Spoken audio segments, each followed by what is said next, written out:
गेले 2 दिवसांपासून सिंधुदुर्गामध्ये अतिमुसळधार पाऊस पडतोय, त्यामुळे अनेक ठिकाणचं जनजीवन देखील विस्कळीत झालेलं पाहायला मिळते। पुन्हा एकदा कालसुद्धा याच मार्गावरती कणकवली आचरा या राज्य मार्गावरती पुराचं पाणी जे आलेलं पाहायला मिळतं आणि त्यामुळे जानवली आणि गड नदीचे पाणी पात्र आहे ते मात्र पूर्णपणे ओसंडून वाहत असताना पूर्णपणे हे नदी पात्र आहे ते पूर्णपणे बाहेर आलेलं पाहायला मिळतं। जवळपास कमरेपेक्षा जास्त पाणी या ठिकाणी महामार्गावरती या राज्य मार्गावरती थांबलेलं पाहायला मिळतं। त्यामुळे इथलं पूर्णपणे इथली वाहतूक जी आहे ती पूर्णपणे बंद झालेली आहे। जवळपास इथल्या 10 ते 12 गावांचा जनसंपर्क इथलं तुटलेला आहे। त्यामुळे पर्यायी मार्गाने जी वाहतूक आहे ती सध्या वळवण्यात आलेली आहे। मात्र सध्या हवामान खात्याने या ठिकाणी ऑरेंज अलर्ट देखील जारी केलेला आहे। त्यामुळे प्रशासनाने पण सतर्क घेत जिल्ह्यातील शाळांना देखील सुट्टी देखील जाहीर केली। त्यामुळे नागरिकांनी गरज असेल तरच घराबाहेर पडा अशी प्रशासनाकडून देखील आवाहन करण्यात आलं आहे।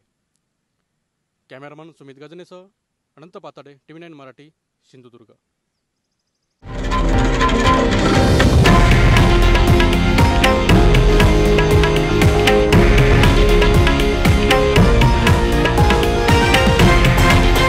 हे आहे देशातील नंबर 1 न्यूज नेटवर्क आणि आपण पाहत आहात TV9 मराठी, एकमेव।